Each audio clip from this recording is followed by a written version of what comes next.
dda a croeso i chi gyd i'r oedfa y bore yma. Fe chi'n gweld Emyr sy'n y pwlpit, na nid dyna beth wnaethon ni gyhoeddi Sul diwetha. Yn y ffamni yn dweud os diw o'i mynd, chos dyn ni byth yn gwybod ydyn ni. Oedd David Job oedd fod gyda ni heddi, ond yn methu dod. Felly'n dymuno bendith byw ar Emyr, hefyd ar Rodri, Bregethyn Rysolfen, a mae Gwydion yn rhoi dy ryw bore yma. Cofio amdani nhw hefyd. Aroswch ar diwedd i gael paned y sgwrs, ac yna sgwrs Sul. A heddi yw'r Sul ola, mis Tachwedd, fi'n credu. Y Sul ola felly ar gyfer y banc bwyd, felly mae'n nwyddau yn y blaen, fel chi'n gweld, felly dewch allwch chi ddod y pethau erbyn heno. Ac yna Sul nesaf, Sul cyntaf mis Rhagfyr, ac felly bydd yna gymyn yn y bore. Disgwyl Emyr i gymryd y ddwy oedfa. Ac yna mae'r wythnosau nesaf, wrth gwrs, yn mynd i fod yn brysur iawn.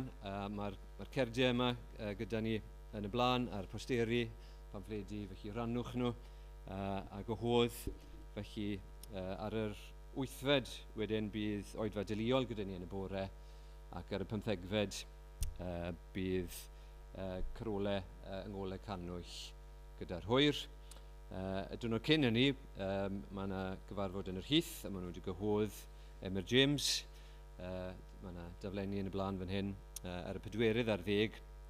Ni'n mynd i gydweithio gyda'r Heath hefyd dydd Sadwrn nesaf, felly os i chi am ganu carolau ac i chi'n rhydd dydd Sadwrn nesaf, ni'n mynd i fod yn canu carolau am 1:00.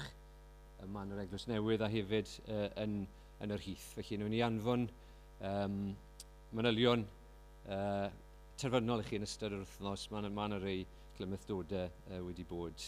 Ond pnawn dydd Sadwrn nesaf canu carolau yn y pentre yma a hefyd o flaen eglwys yr Heath. Gyd dyna'r pethau pwysig. Gadewch i ni droi at Dduw mewn gweddi.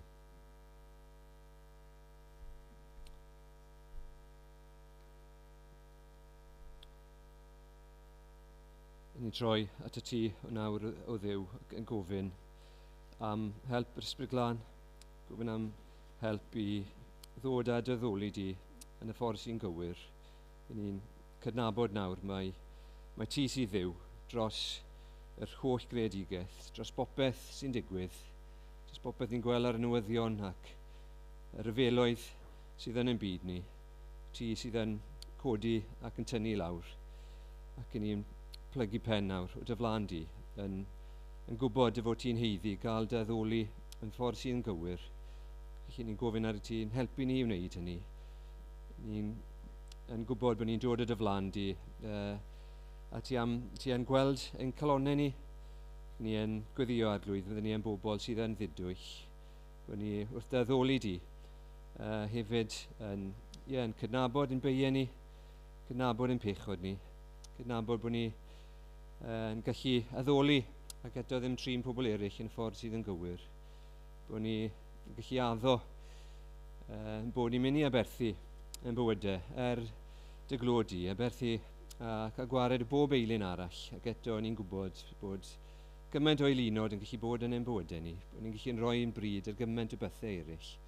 Ni'n gweddio nawr arglwydd ar y ti wneud ni yn bobl sydd yn sincere wrth ni ddod o dy flaen di, bod ni o ddifri ac bod ni'n cydnabod pob bai. Ni'n diolch i ti bod ni yn gallu dod o dy flaen di ac i dy bresenoldeb di oherwydd yr arglwydd Iesu Grist. Diolch i ti bore yma nad oes neb yn cymharu gyda fe. Diolch am ei fywyd. Diolch am ein gariad, ei ras a'i dosturi. Diolch bod e wedi bodloni gofynion y gyfraith yn llwyr ac wedi byw bob munud dy glodi. Diolch bod ei aberth yn ddigon. Diolch bore yma am y bedd gwag ac wrth ni gael yn goffa yn gyson pa mor fregus yw bywyd a bod ni yma ddim ond dros dro. Diolch i ti am obaith bywyd rhagwyddol sydd yn Iesu Grist a bod dim byd i'w gymharu ar enw ti yn ei gynnig i ni. O'n i'n gweddio nawr felly ar i ti'n helpu ni wrth ni godi ar yn trad. Helpu ni y dyddoli di a diolch i ti a llawenhau yno ti. Ac yn gweddio y bydd dair di nawr yn gweithio yn ein calonnau ni, fel bod ein meddyliau ni a newyllus ni yn cael eu plygu i ti. Arglwydd derbyn ni nawr, a mawryga enw Iesu Grist yn ein plith ni ac ym mhob man arall, mae dy bobl di'n dod i daddoli di. Amen. Wel, ymddeheiriadau i unrhyw un sydd wedi brwydro am y bore yma trwy'r gwynt a'r glaw, yn gobeithio gwrando ar Dafydd Job, ac yn hytrach yn gorfod rhoi lan efo fi eto. O'n i yn o ddifri, ni'n cofio am Dafydd, cofio am Gwennan, hefyd ar eglwys yno yn Mangor. Ni wedi ganu emyn efo'n gilydd, a Dewi yn gweddio fyna bod yna neb yn cymharu gyda'r arglwydd Iesu Grist, a hynny mor wir yn dydy. Ond ar yr un pryd, mae'n iawn bod ni yn canu hyn, o na fawn yn fwy tebyg i Iesu Grist. Dyna'n dymuniad ni bod ni trwy ras yn tyfu yn fwy tebyg i'r un yma, dos neb arall yn cymharu ag e. O na fawn ni fel e fe. Nawn ni sefyll i ganu.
Mae'r ffaith bod fi ympregethu yma bore yma yn caniatáu i ni orffen yr adran yma yn 1 Corinthiaid 15. Ni wedi bod yn edrych arni dros sawl wythnos, a ni'n gallu gorffen yr adran yna nawr cyn mis Rhagfyr. A os dyw a'i mynd, o wythnos nesaf, nawn ni droi'n sylw ni at bethau fwy nadoligaidd.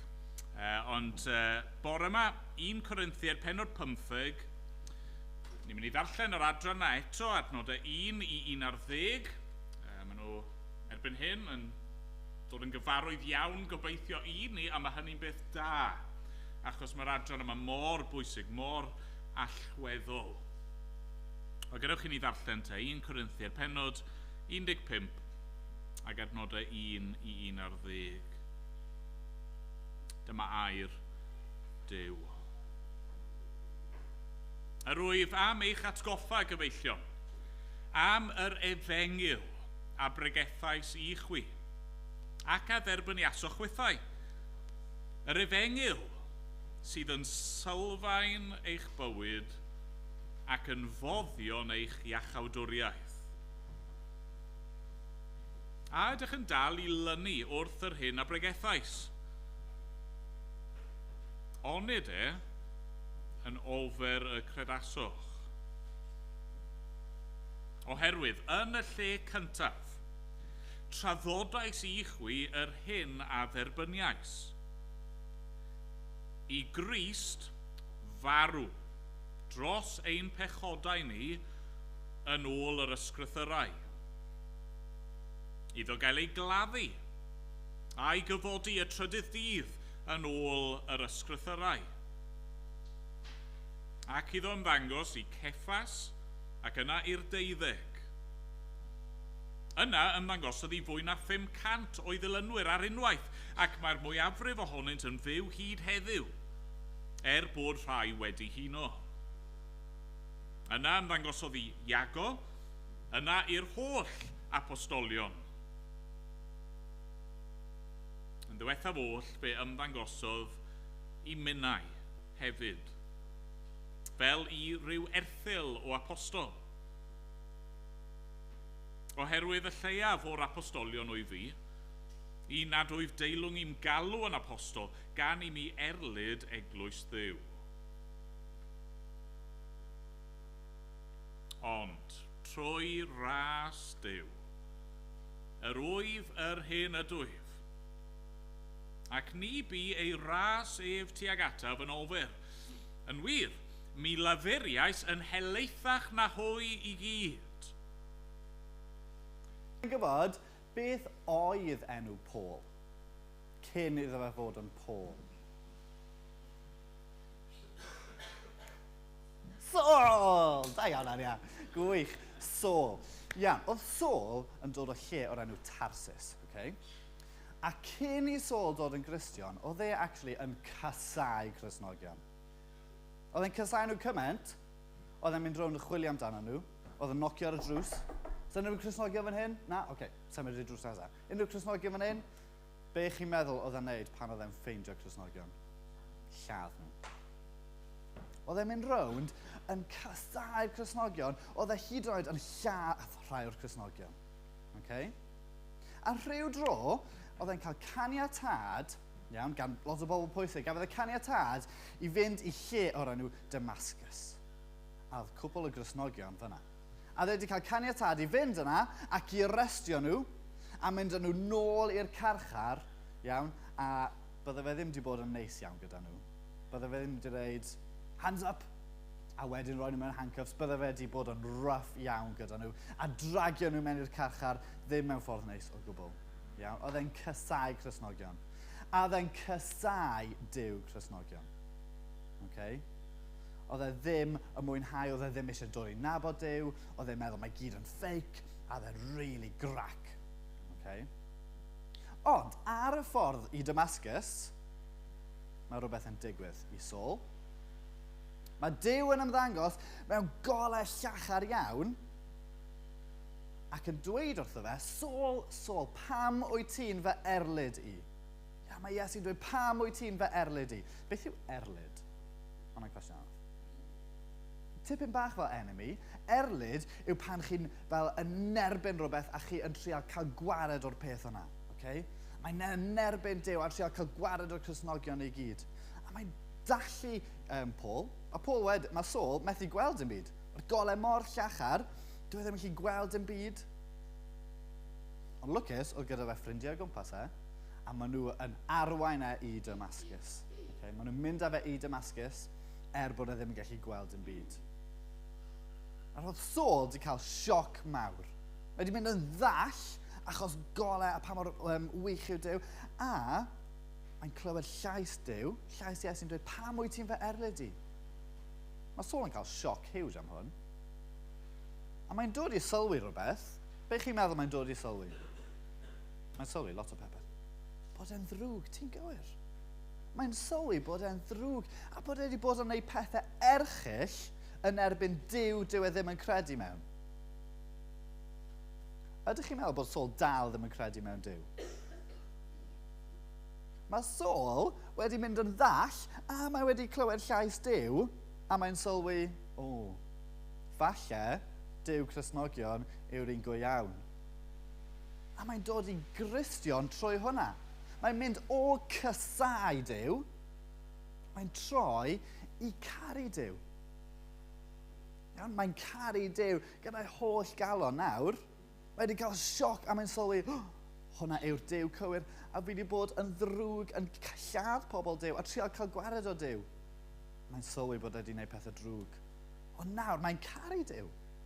A achos mae'n caru Duw, mae hefyd yn dod i caru pobl Duw. A dim just pobl Duw, mae'n caru pawb. A beth mae'n neud i dangos cariad tuag at pobl? Dyw e ddim yn mynd rownd i roi cwtsh i pawb. Be chi'n meddwl mae'n neud i dangos cariad? Mae'n parchu nhw. Da iawn ti, mae'n parchu nhw. A mae eisiau rhannu rhywbeth gyda nhw. Mae'n helpu nhw. A be mae'n rhannu?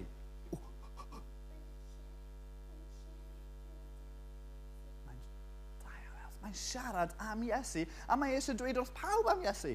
Mae'n dweud, edrychwch, y Duw yma, o'n i'n dweud sy'n rubbish a drwg, mae actually ddim, mae actually yn amazing, a mae'n caru fi, a nawr fi eisiau caru chi. A os ydyn ni'n dod i caru Duw, mae'n bwysig bod ni'n trio wneud yr un peth. Mae'n bwysig bod ni yn mynd allan a dweud wrth pobl arall am Iesu. Mwyn i nhw cael y chance i teimlo cariad Duw. Okay? A mae'n gallu bod yn anodd wneud hwnna. Oedd Paul ddim yn ffeindio fe'n hawdd. Iawn, oedd e'n stryglo. Ond mae wedi wneud gwaith amazing. Oedd e potentially un o'r pobl mwy a drwg yn lladd y Cristnogion. A nawr, mae'n gweithio mor galed i achub pobl arall. Mae'n sgwennu llwyth o llyfrau, a dyna be ni'n darllen yn y Beibl nawr. Iawn? A mae'n bwysig cofio hwnna. Okay? Da iawn am chi am rando, ewch chi eistedd lawr. Diolch bed. Gan ni ar y weddi yn gilydd, nhw'n ni weddio. Arglwydd, wrth i ni glywed fyna eto am hanes Saul o Darsus ac y ffordd oedd ar un adeg yn erlyd dy eglwys di. Dad ni'n ymwybodol bod yr un peth yn dal i fod yn wir heddi. Arglwydd mewn gymaint o rannau o'r byd. Mae Cristnogion yn cael ei carcharu, yn cael ei poenydio, yn cael ei erlyd, ac hyd yn oed yn cael ei lladd.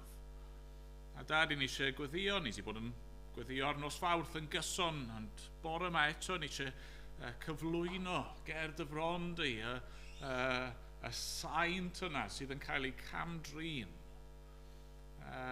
Ac arglwydd ni'n gweddio bydde di yn tosturio, ac yn gweddio bydde di yn nerthu, ac yn rhoi dyfalbarhad i pob un Cristion sydd yn gwynebu'r fath gysineb. Helpa nhw i garu. Helpa nhw i beidio a chysau yn ôl, ond yn hytrach i drechu cysineb trwy garu. Dad, ni wedi clywed am y ffordd nes ti ddarostwng Saul, ac dod â fe i edfarhau ac i weld y gwirionedd, a arglwydd dyna'n gweddi ni. A bob un sydd ar hyn o bryd yn cysau dy eglwys di, yn cysau yr arglwydd Iesu Grist, yn cysau yr efengil. Dad, ni'n gweddio wneud i ddarostwng, wneud i ddod â'r phobl i weld eu pechod ac i ddod i weld y gwirionedd, ac a wneud i ddod â nhw i ffydd yng Nghrist. I ni'n diolch bod ti yn Dduw sy'n gallu trawsnewid bywydau. Arglwydd ti wedi gwneud ei ni, ac arglwydd ti'n abl i wneud i eraill hefyd. Dad, wrth i ni feddwl, am Paul a y ffordd oedd e mor weithgar ar un adeg dros bechod, ond yna mor weithgar dros o ti, dros yr arglwydd Iesu, dros yr efengil. Arglwydd, dyna'n gweddi amdano ni bore yma. I ni eisiau bod yn bobl gweithgar. I ni eisiau bod yn bobl prysur, yn y pethau cywir, yn y pethau gorau, ac yn dy bethau di. Arglwydd, i ni eisiau defnyddio'n bywydau ni, cysegru'n bywydau ni. I ni eisiau defnyddio'n amser, a'n egni, a'n arian, a'n doniau, a phopeth sydd gyda ni, mwyn dy wasanaethu di. Arglwydd, wneud i helpu ni yn hyn. Dad, mae'n gymaint o bethau sydd yn cymryd yn sylw ni. Ac, Dad, i ni'n gwybod bod ni fel pobl yn gallu bod mor hunanol, mor falch. Arglwydd, wneud i felly. Yn helpu ni yn hyn, gweithio yno ni, osgweli di fod yn dda. Dad, ni eisiau gweddio dros yr sefyllfa ar hyn o bryd efo'r tywydd. Dad, yn gwybod bod yna rai falle mynd i fod yn gwynebu trafferthion. Mae rai mynd i fod mewn perygl. Ac Dad, ni'n gweddio arno ti i ddod yn agos. Osgweli di fod yn dda, trigyrhau i'r rhai sydd mewn angen. Dad, clywyn gweddi ni felly, a unwaith eto ni'n gofyn i ti fendithio yr oedfa hon. A pob man lle mae'r air di'n cael ei ddarllen a'i esbonion yn gywir, Arglwydd, ni'n gweddio bydd yr ysbryd glân yn chwythu, yn symud, ac yn cyflawni gwaith mawr. Amen bod ni'n gofyn yn enw Crist. Amen. Amen. Ni'n mynd i ganu can, falle llai cyfarwydd i rai ohono ni, ond yn tynnu ar rai o eiriau Paul yn 1 Corinthiaid 15. Roedd o'r fath ras yw Iesu fy ngwaredwr. Can sy'n oes mwy gall y nef ei roi, ef ym hyfiawnder, rhyddid a'n llawenydd, fy nghariad trew am dwn di derfyn hedd. Ac ymlaen, nhw'n ni sefyll i ganu.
Trowch gyda fi i'r adran yna.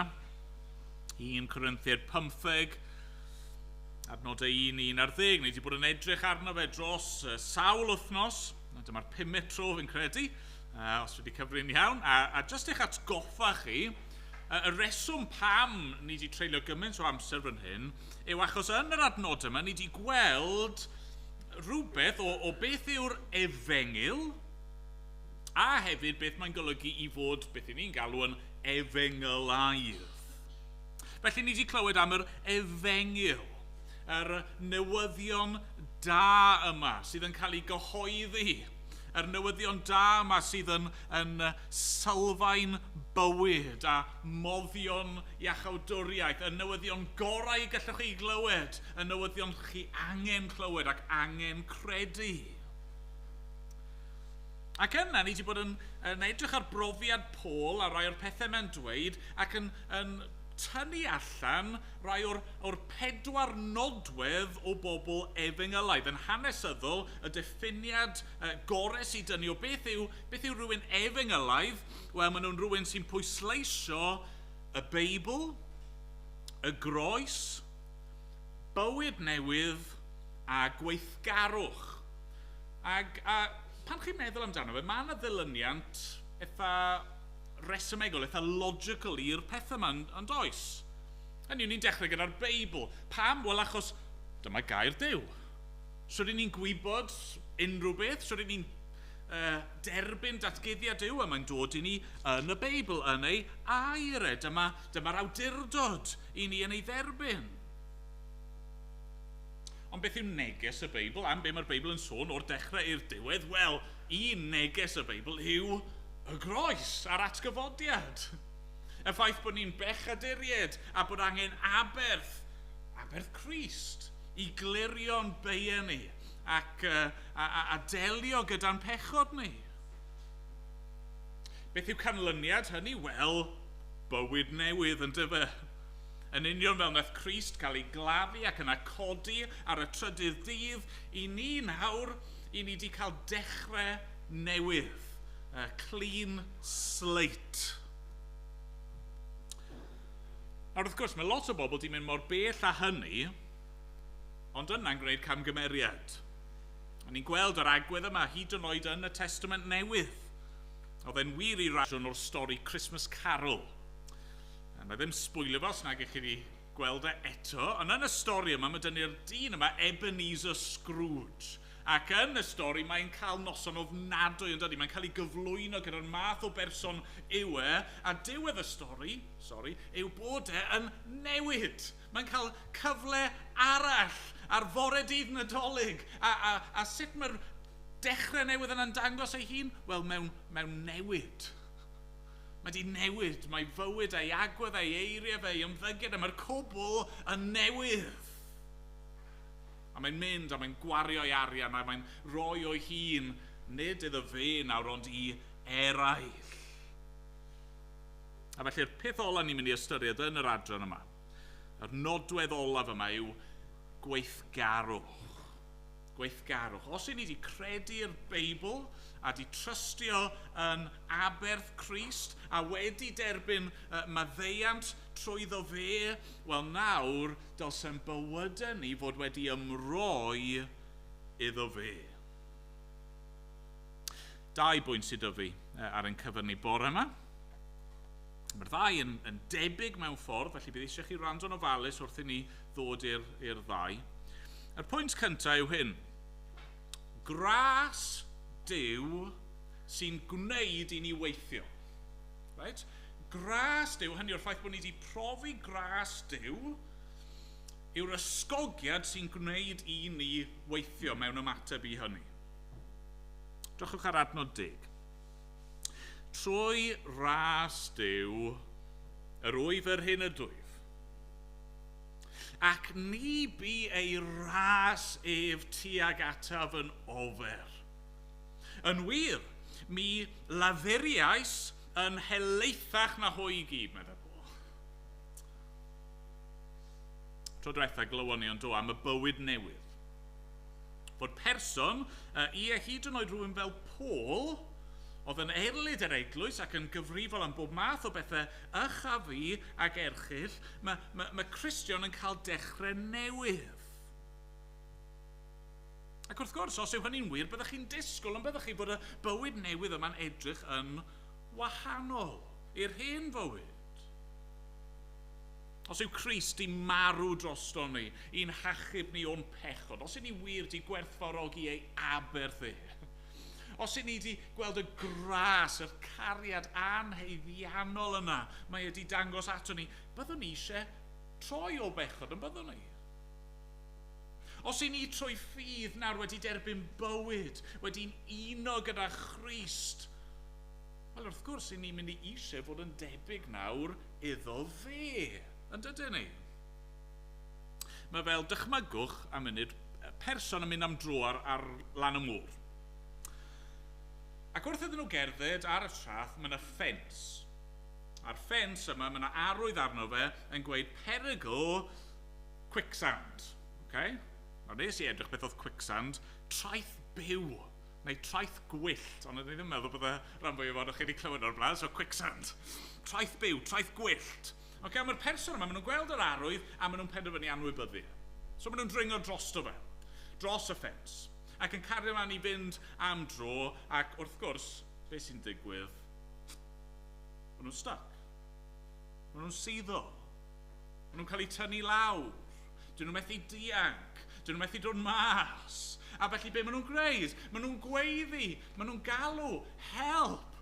Help! Diolch beth, mae rhywun yn clywed. Mae rhywun yn dod. Cristion, i ni wedi profi gras Duw. Ni'n greadigaeth newydd yng Nghrist. A felly, mae yna rhywbeth yno ni sydd eisiau nawr newid. I ni eisiau byw fel nath Crist byw. Yr ymateb naturiol i brofi gras Duw yw bod ni eisiau dilyn Iesu Grist. Mae yna esiamplau hyfryd o hyn yn y Testament Newydd yn does. Mae ni hanesion, chi'n cofio lleng ni'n galw fel arfer, y dyn yma oedd mewn meddiant lleng o gythreiliaid. Mae'n cael ei achub, mae'n cael ei ryddhau, a beth yw'r peth cyntaf mae eisiau gwneud? Mae eisiau mynd gyda Iesu. Neu chi'n meddwl am Bartimeus, yr un oedd yn ddall. Mae di galw allan a mae Iesu di roi ei olwg iddo fe, a be ni'n clywed amdano fe, dilynodd Iesu lawr yr hewl. Mae cael eich achub gan Iesu yn golygu bod yn ddisgybl i Iesu, yn golygu dysgu ganddo fe, fel o'n i'n canu gynharach, o na baw ni fel efe. Gras Duw, profi gras Duw yng Nghrist sydd yn gwneud i ni weithio, sy'n gwneud i ni eisiau fod yn brysur. Be mae'n golygu fod yn debyg i Iesu bore yma? Wel, mewn gair, mae'n eiriau eraill posib, bore yma, gweithgar. Gweithgar. Fi'n cofio rhywun yn pwyntio hyn mas i fi, a fi beth di anghofio fe, pan ni'n darllen yr Efengylau, darllen am fywyd Iesu, chi beth yn gweld Iesu'n redeg, ydych chi? Dwi beth fel petai mewn bris, dwi beth yn or-brysur, ond ar yr un pryd, dwi bron beth yn stopio, ydy e? Mae wastad yn weithgar. Mae di dod i'r byd, meddwl fe, i wasanaethu.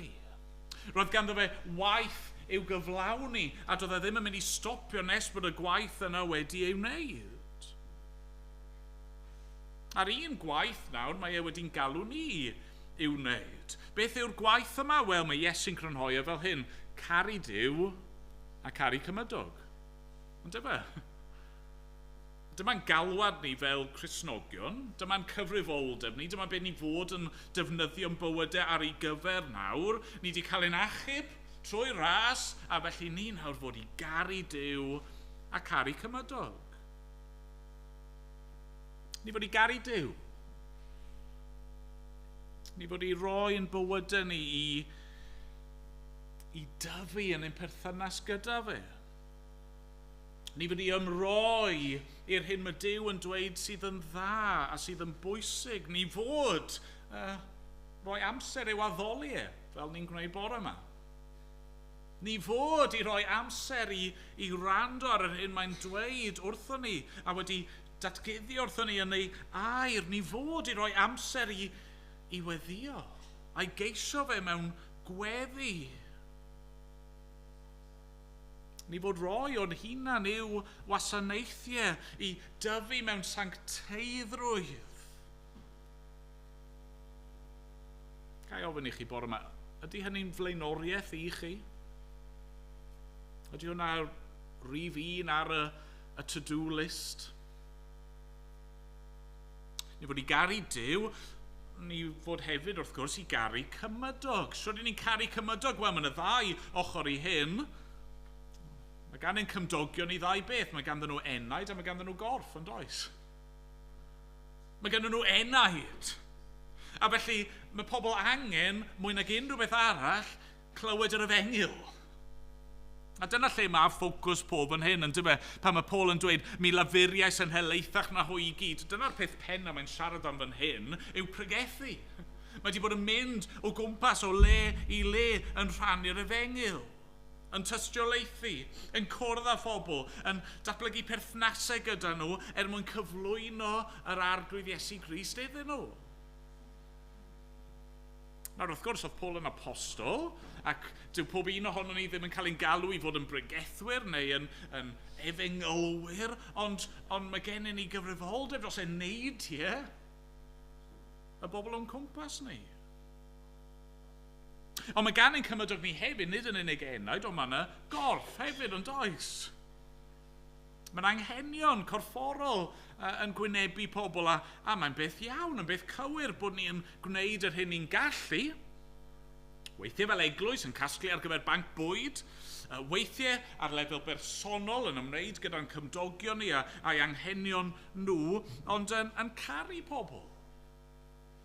Yn gwneud ein gorau ni i ddangos gras Duw a cariad Duw yn y ffordd i ni yn trin eraill. Mae'n ddiddorol na gwen, Mathew pennod 25, mae ddarllen yn gloi. Mae Iesu yn sôn am rai o'r pethau hyn yn dydy. Mae'n sôn am ddi-ddyfarn. Mae'n dweud hyn. Mathew 25, adnod 34. Fe ddywed y brenin wrth y rai ar y dde iddo, Dewch, chwi sydd dan fendith fy nhad. I etifeddu'r deyrnas a baratoed i chwi seiliad y byd. Oherwydd bîm yn newynog, arhoeswch fwyd i mi. Bîm yn sychedig, arhoeswch ddiod i mi. Bîm yn ddieithr, chymeraswch fi i'ch catref. Bîm yn noeth, arhoeswch ddillad amdanaf. Bîm yn glaf ac ymwelsoch am mi. Bîm yn ngharchar a deithoch ataf. Yna bydd y rai cyfiawn yn ei ateb arglwydd, pryd wrth welsom di'n newynog ath borst thi, neu'n sychedig ar oi diod i ti. Pryd wrth welsom ni'n ddieithr ath gymryd i'n cartre, neu'n noeth ar oi dillad amdanat.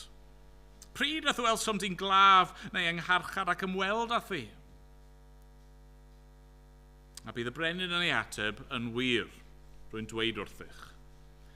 Yn gymaint ag yw chwi ei wneud i un o'r lleiaf o'r rhain fy nghymrodyr, i mi y gwneithoch. Mae hyn yn alwad ar bob un Cristion. Os chi'n gofyn y cwestiwn, be mae Duw eisiau fi wneud gyda fy mywyd, mae hyn yma, fel o'n i'n gweud, top of the to-do list. Caru Duw, caru cymydog, caru ei enaid nhw, caru corff. Ydy hynny'n wir amdano ni? Fi'n ymwybodol wrth i fi ddweud hyn bore yma. Mae yna o leia 4 categori o bobl yma bore yma. A chi angen clywed hyn mewn ffyrdd gwahanol. Fi'n gobeithio ni gyd clywed mewn ffordd graslon, Ond ni gyd angen help yr ysbryd glân i wybod, wel, pa ffordd ydw i fod i ymateb i hyn bore yma. Gynta, mae yna bobl yma sydd ddim yn Gristnogion. Ac i chi ddim angen clywed be fi'n dweud bore yma a meddwl yr ateb i chi yw gwneud mwy. Okay? Nid dyna'r ffordd i chi ymateb. Os chi ddim yn Gristion, nid y ffordd i gael eich achub yw gweithio'n galetach. Na, mae eisiau chi gymryd cam yn ôl.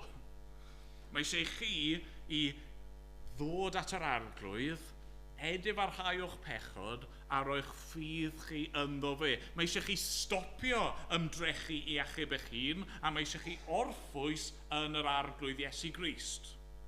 Bydd y gwaith yn dod ar ôl hynny.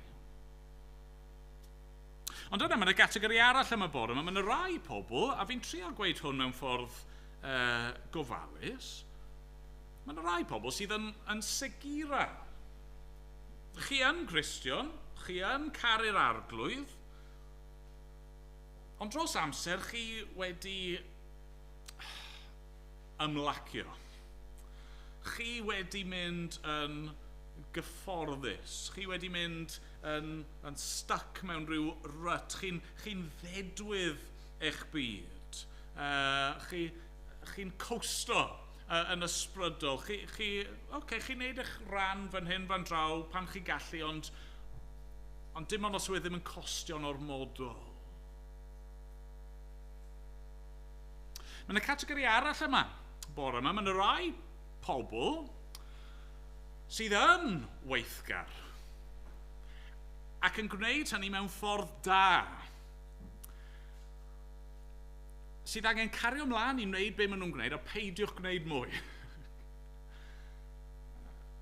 Dyma'r math o bobl fydd yn clywed neges fel bore yma, mae eisiau ni fod yn weithgar dros yr arglwydd, a bydd yn teimlo'n euog bod dim reswm dy chi deimlo'n euog. Na, chi'n gwneud yn dda, cariwch mlaen. Cariwch ymlaen. Mae yna bobl eraill y bore yma. Chi'n brysur iawn. Chi'n clywed fi'n sôn am bod yn weithgar a chi'n meddwl eich hun am, wel, sut gallai fod yn fwy gweithgar? Ond y reality yw chi'n weithgar yn y pethau wrong. Chi'n brysur tu hwnt. Fi ddim yn ameb bod dim awr ychwanegol gyda chi i wneud dim byd ar hyn o bryd, ond y reswm am hynny yw achos bod chi wedi ymroi i'r pethau anghywir.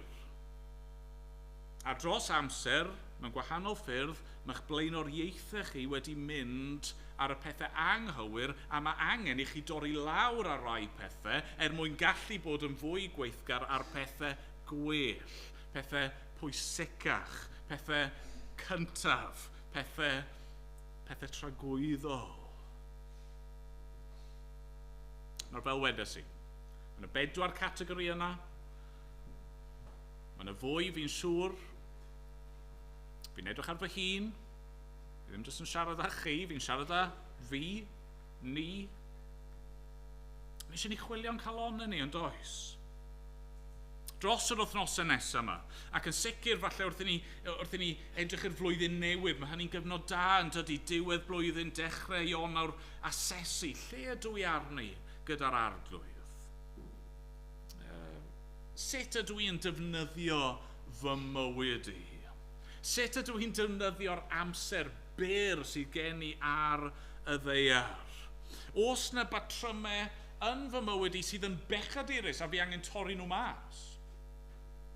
Oes na bethau yn y mywyd i sydd ddim yn allanol, yn amlwg, yn anghywir, ond dyn nhw just ddim yr pethau gorau? Os na fwy gallai wneud dros yr arglwydd sydd wedi bod mor raslon i fi. Nawr falle bydde rhywun yn gofyn ar y pwynt yma, wel, dal mlaen, ydy e'n iawn bod ni yn sôn gymaint am weithgarwch? Nag oes yna berygl os ni'n pwysleisio gwaith a gweithredoedd bod ni'n mynd yn ddeddfol, a bod ni wedyn yn dechrau ymffrostio ac ymfalchio yn y pethau ni'n gwneud dros yr arglwydd. Wel, oes, mae'n y berygl o hynny, a mi eisiau ni wylio'n hun, ond dyma lle mae'r ail bwynt mor bwysig, a byddai'n fyrrach efo'r ail bwynt. Oherwydd chi'n gweld, fod ein gweithgarwch ni yn ymateb i ras Duw, yn fwy na hynny, mae'n gweithgarwch ni yn ganlyniad i ras Duw. Felly'r ail bwynt yw hyn, gras Duw sydd yn gweithio ynom ni. Gras Duw, nid yn unig yw reswm pam i ni'n gweithio, ond gras Duw sydd yn gwneud y gwaith yno ni a trwy ni. Drychwch eto'r adnod 10. Trwy ras Duw, yr wyf yr hyn y dwyf, ac ni bu ei ras ef tuag ataf yn ofer, yn wir, mi lafuriais yn helaethach na hwy i gyd. Eto, ochr arall y geiniog, nid my fi. Nid my fi. Ond Crist yno fi. Gras Duw a oedd gyda mi. Mae Paul yn dweud fan hyn fod wedi gweithio. Mae'n mynd mor bell a dweud fod wedi gweithio'n galetach na neb arall. Ond yn yr un anadl, mae e'n cydnabod, mae nid fe sydd yn gyfrifol am y gwaith. Nid fe sydd i'w ddiolch am y gwaith. Nid fe sydd i dderbyn clod am yr hyn mae wedi gwneud. Na, yr unig ffordd mae wedi gwneud yw trwy gras Duw. Mae rai pobl wedi disgrifio'r bywyd Cristnogol fel llong hwylio. Ohono fe ei hun, dyw llong ddim yn gallu symud modfedd ydy e. Mae jyst yn eistedd yn y dŵr. Ond os chi'n codi'r hwyl, a mae'r gwynt yn chwythu ac yn llenwi'r hwyliau, mae'r cwch yn cael ei yrru mlaen yn dydy. Nawr beth sy'n achosi yr symud yna? Wel, nid y cwch, ond y gwynt. Pwy chi'n diolch am fynd â chi? Wel, mewn ffordd nid y cwch efe, ond y gwynt. Yn yr un ffordd i ni, fel Cristnogion, gras Duw, gwaith yr ysbryd glân yn ein calonau ni, dyna sy'n achosi ni i weithredu ac yn ein gyrru ni ymlaen. Mi eisiau ni beidio byth colli golwg ar hyn. Mae gras Duw yw dechrau canol a diwedd y bywyd Cristnogol. Ni ddim yn dechrau trwy ras ac yn cario ymlaen yn ein nerth ein hun. Ni ddim yn cael ein hachub trwy ras ac yn gweithio yn ein nerth ein hun. Na. Ni methu credu heb ras Duw, ni methu newid heb ras Duw, ni methu gwneud dim heb ras Duw. Gwrandewch be mae Paul yn dweud yn ei lythyr at y Galatied, yn dweud rhywbeth tebyg iawn. Galatied 2 adnod 20. Rwyf wedi fy nghroeshoelio gyda Christ, a mwyach nid my fi sy'n byw, ond Christ sy'n byw yno fi. A'r bywyd rwyf yn nawr yn ei fyw yn y cnawd, ei fyw trwy ffydd yr wyf. Ffydd y mab Duw, yr hwn am carodd hi, ac a'i roes ei hun i farw troso fi. Wrth i ni holi'n hun, ydw i'n ddigon gweithgar, beth gallai wneud yn wahanol, beth gallai wneud yn well, mae eisiau ni gofio a bod yn ymwybodol fod unrhyw ddaioni, ac unrhyw sancteiddhad, ac unrhyw dwf ysbrydol, dim ond yn mynd i ddod fel arwydd o ras Duw. Dim ond yn mynd i ddod wrth i ni osod ein ffydd ni ynddo fe. O'n i'n trio meddwl am ddarlun i gyfleu hyn. Dwi ddim yn ddarlun perffaith, ond dychmygwch am munud blentyn. Okay? Plentyn. Ac bob dydd ar ôl swper, ar ôl iddyn nhw fita'r bwyd yma, maen nhw wedi cael gan mam neu dad, maen nhw'n cymryd eu plat nhw a'r platiau eraill ac yn rhoi'r platiau yna yn y peiriant golchi. Ac achos bod nhw wedi gwneud yr job bach yma i helpu, maen nhw'n cael chydig o arian poced. Ar ddiwedd yr wythnos, maen nhw'n casglu'r arian poced yma, maen nhw wedi derbyn, ac mae mam neu dad yn mynd â nhw i'r siop. Ac yn y siop, maen nhw'n roi'r arian yna i'r perchenog y siop ac yn prynu losin. Maen nhw'n mynd nôl adre gyda mam neu dad, ac yna mae mam neu dad yn gofyn, gai bach o dy losin di?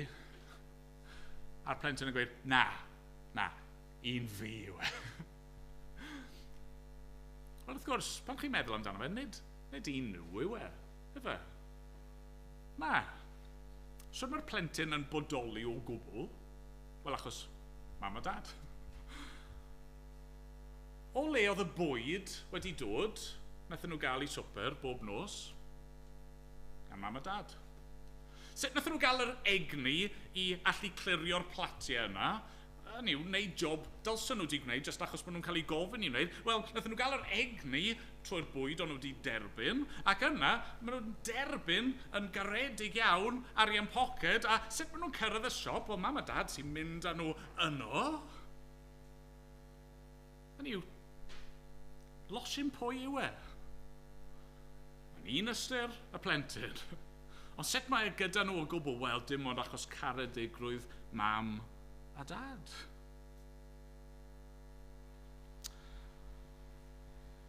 Dim ots pa mor weithgar fyddwn ni. Mae eisiau ni gofio hyn, mae gras Duw yw e. Bydd hynny yn ein cadw ni yn ostyngedig. Bydd hynny yn cadw ni'n ddibynnol ar Dduw. Mae Iesu'n dweud yn dydy, Ioan 15. Chi'n cofio'r darlun yma? Mae fi yw'r wynwydden. Chwi yw'r canghennau. Mae'r sawl sydd yn aros yno fi, hynny yw yn signo arno fi, yn dibynnu arno fi, a minnau ynddo yntau yn dwy'n llawer o ffrwyth. Oherwydd ar wahân i mi, ni allwch wneud dim. Gras Duw sy'n gweithio yno ni a trwy ni. Nawr wrth i ni orffen bore yma, fi eisiau just gwneud un sylw bach terfynol. Fel fi'n gweud, ni wedi bod yn meddwl ers sawl wythnos nawr am yr efengil, a wedi bod yn meddwl am beth yw hi fod yn bobl efengylaidd. A fi wedi gwneud y pwynt cwpl o weithiau, a fi eisiau gwneud i orffen eto nawr. Dyw ddim yn syndod ydy fod y pethau yma dan ymosodiad. Mae'r efengil ei hun wastad dan ymosodiad, ond mae'r pethau yma ni yn ystyried mor bwysig dan ymosodiad. Newch chi glywed pobl yn dweud, chi ddim yn credu'r Beibl, ydych chi? Chi ddim yn credu mae'r Beibl yw gair Duw? Chi ddim yn credu bod Iesu wedi marw ar y groes mwyn achub chi?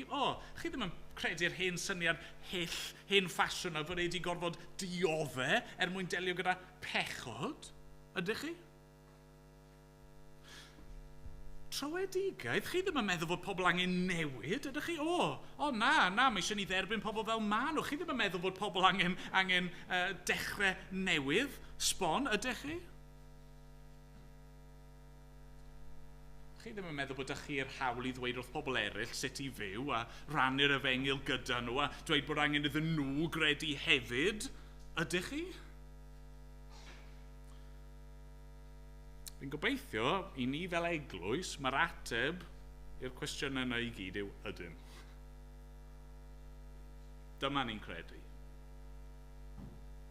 Hyd yn oed os yw'r gair efengylaeth di mynd yn amhoblogaidd neu'n amherthnasol oherwydd y ffordd mae gwahanol bobl yn defnyddio fe, mae'n rhaid i ni lynu'r pethau yma.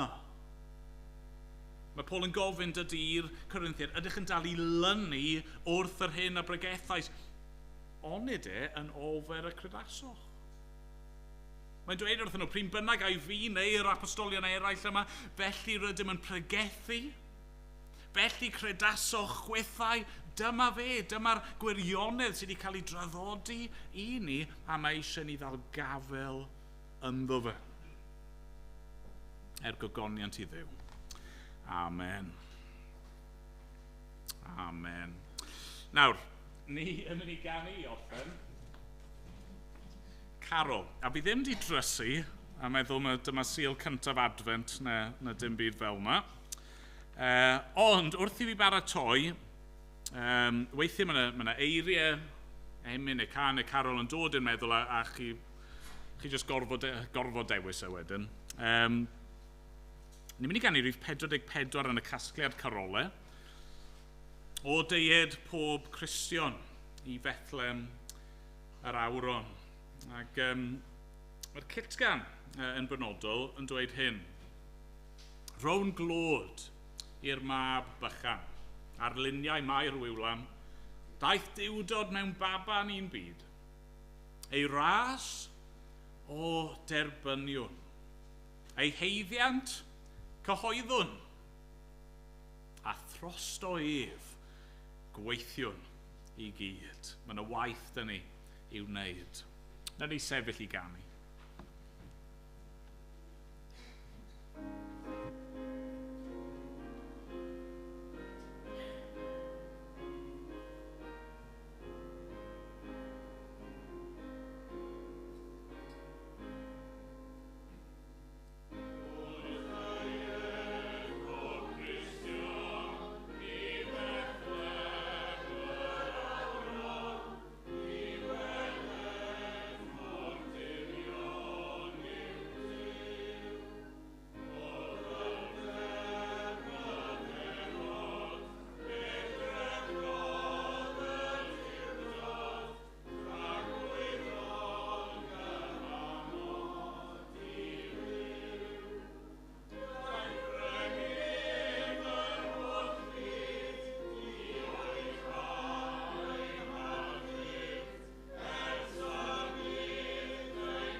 Duw